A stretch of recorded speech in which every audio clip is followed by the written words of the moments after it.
यदि आप लॉ पढ़ना चाहते हैं तो कहीं और क्यों जाना। हमारे ऐप को डाउनलोड करें और लॉ पढ़ें।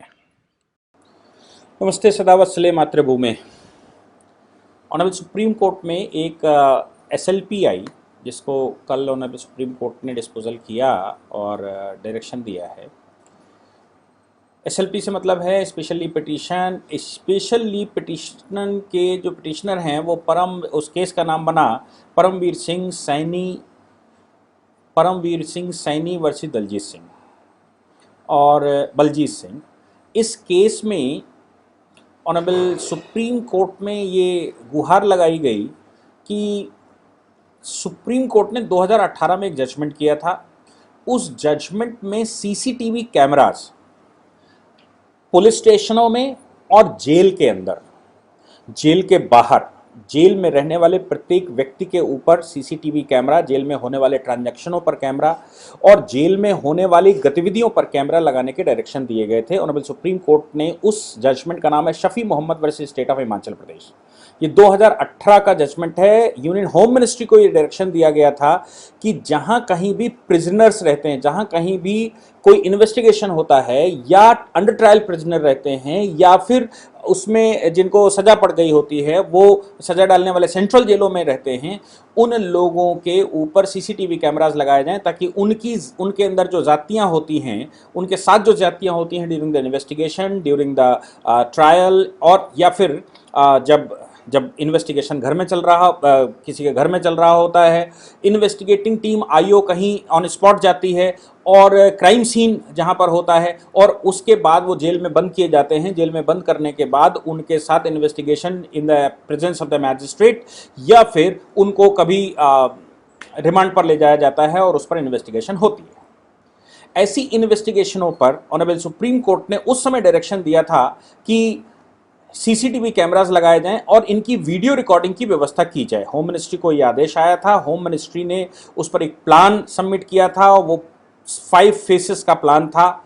उस प्लान में कहा गया था 3 महीने के अंदर कॉन्सेप्ट सर्कुलेशन और प्रिपरेशन करेंगे, 6 महीने के अंदर पायलट प्रोजेक्ट का इंप्लीमेंटेशन करेंगे, फिर अगले 3 महीने में वो जो पायलट प्रोजेक्ट जहां कहीं भी चलाया गया होगा उसको रिव्यू करेंगे, फिर अगले 1 साल में पायलट इंप्लीमेंटेशन का एक्सटेंशन करेंगे यानी कि उसको बढ़ाते चले जाएंगे और अगले 1 वर्ष में सभी जगह पर जितने भी सिटी और डिस्ट्रिक्ट्स हैं उन सभी जगहों पर सीसीटीवी कैमरेज और वीडियोग्राफी की व्यवस्था की जाएगी।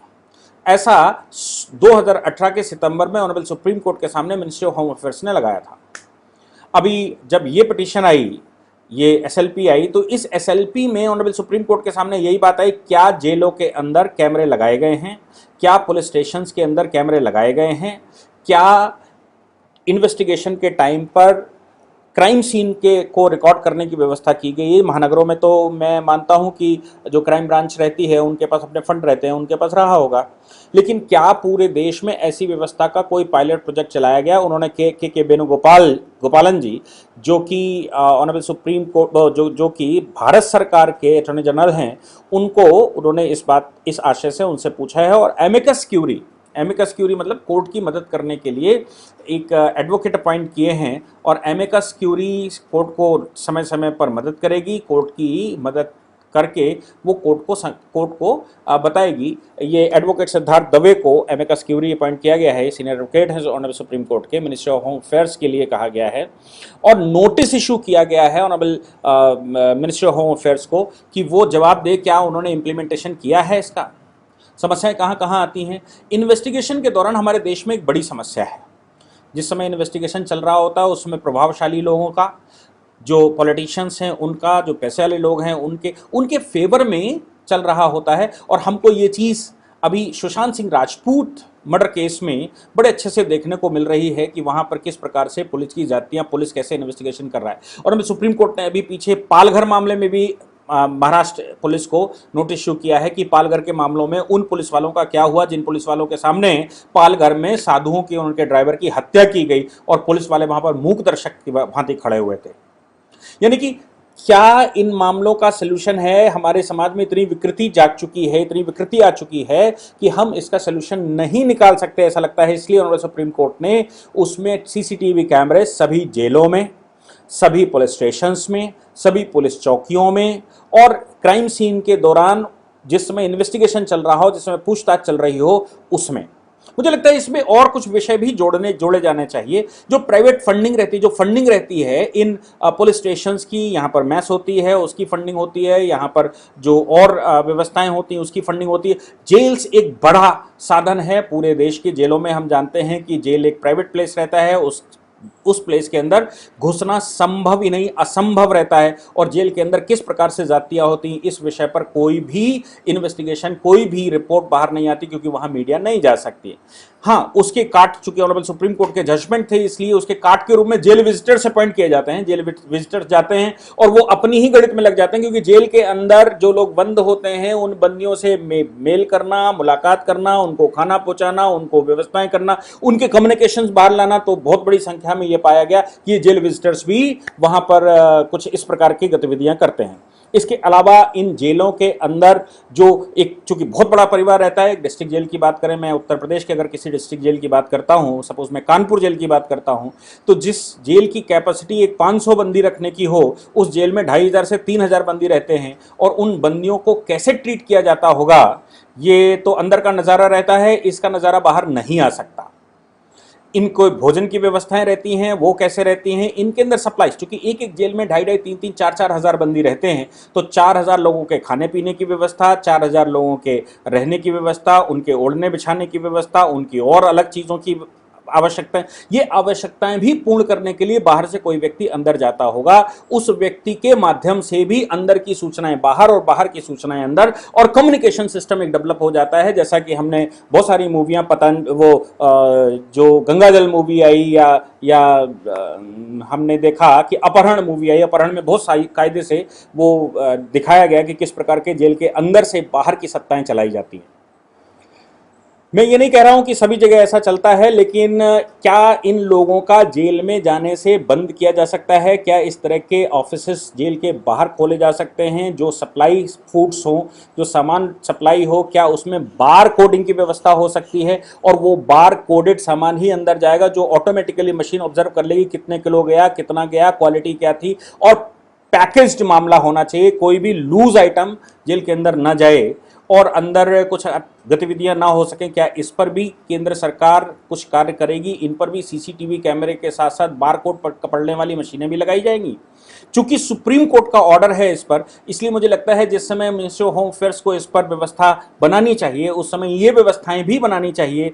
क्या किसी पोर्टल के माध्यम से सप्लाई वहां पर शुरू हो सकती है? जैसे केंद्र सरकार ने अपना एक पोर्टल बनाया और उस पोर्टल पर कहा कि आप लोग रजिस्टर हुई, केंद्र के डिपार्टमेंटों को अगर आवश्यकता पड़ेगी, किसी चीज को परचेज करने की आवश्यकता है, तो वो उन पोर्टलों पर अगर पड़ा हुआ है तो उन पोर्टल से फर्स्ट प्रायोरिटी पर वो परचेज करेगा। उन पोर्टल्स पर, जैसे अमेजन की साइट है, अमेजन पर जैसे आप बेचते हैं, वैसे ही सरकार के पोर्टल पर बेचिए, जहां पर सरकार अपनी डिमांड बेचती है। तो क्या जेलों की डिमांड, पुलिस स्टेशंस की डिमांड सरकारी डिमांड नहीं है? अगर ये सरकारी डिमांड है तो क्या इन पोर्टल्स पर कुछ लोगों का रजिस्टर होना जरूरी है? और इन पोर्टल्स पर केवल मैन्युफैक्चरर रजिस्टर हो, ताकि मैन्युफैक्चरर से सीधी सप्लाई जेलों में जा सके, पुलिस स्टेशंस में जा सके, इस प्रकार के महिला सुधार गृहों में जा सके, या महिला कल्याण केंद्र हमारे यहाँ बने हुए हैं। हम सब जानते हैं कि महिला कल्याण केंद्र, बाल कल्याण केंद्र, इनमें किस प्रकार से हर रोज कुछ न कुछ सूचना आती है। कभी बिहार में बड़ी समस्या आती है, कभी कानपुर की बड़ी समस्या आती है। इन जगहों पर भी सीसीटीवी कैमरे और बार कोड स्टैब्लिश करने की व्यवस्था की गई है। ऐसा विचार करना चाहिए। ऑनरेबल सुप्रीम कोर्ट में भी इस बात पर संज्ञान लेना चाहिए, मुझे लगता है। मैं इसलिए जानता हूं क्योंकि मेरे फादर जेलों में कुछ सप्लाई किया करते थे। जिस दिन जेलों में अपग्रेडेशन, डिग्रेडेशन शुरू हुआ और इस प्रकार के रॉन्ग मटेरियल्स और अधिकारियों ने सेटिंग करनी शुरू की, मेरे पिताजी ने वहां पर सप्लाई बंद कर दी थी और वो छोड़कर घर पर अपने खेती में लग गए थे।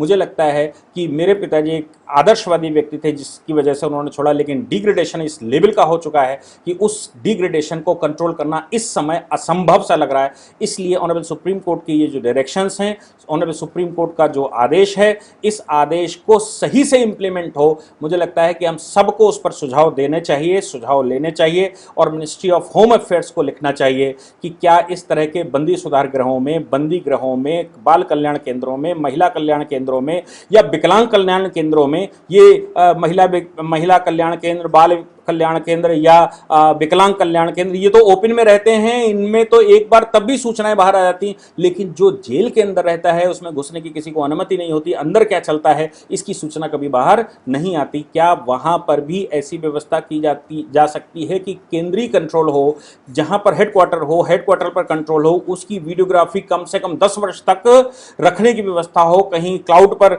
स्टोर करने की व्यवस्था हो, ताकि अगर कभी भी बैक फ्लैश में उसको देखना हो तो बैक फ्लैश में उसको देखा जा सकता है। उसके जो इंटरनल इन्वेस्टिगेशन चलता है, जो मैजिस्ट्रेट की उपस्थिति में जुडिशियल कस्टडी में इन्वेस्टिगेशन चलता है, क्या उसकी भी रिकॉर्डिंग हो सकती है। जेल के अंदर आने जाने वाले प्रत्येक व्यक्ति का एक आइडेंटिटी बने और उस आइडेंटिटी पर बार कोड हो, उस बार कोड के अनुसार वो कितनी देर तक अंदर रहता है और कितनी देर बाहर रहता है, ये ऑटोमेटिकली एक पोर्टल पर जाता रहे और वो पोर्टल से रिकॉग्नाइज हो कि यदि कोई व्यक्ति वहां पर कुछ चाय देने गया था तो चाय देने वाला व्यक्ति 3 मिनट से ज्यादा क्यों रुका और 3 मिनट से ज्यादा उसने क्या किया।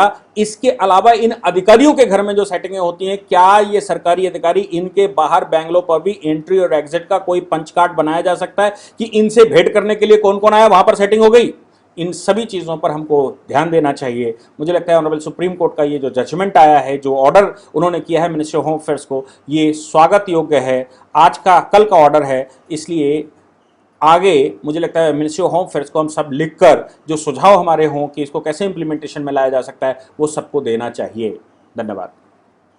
इस पूरी ऑर्गेनाइजेशन को चलाने के लिए आप नीचे डिस्क्रिप्शन से हमारे ऐप को डाउनलोड कर सकते हैं, जिससे कि लॉ स्टूडेंट्स को, लॉयर्स को और आम आदमी जो लॉ जानना चाहता है वो पेड क्लासेस का लाभ ले सकता है।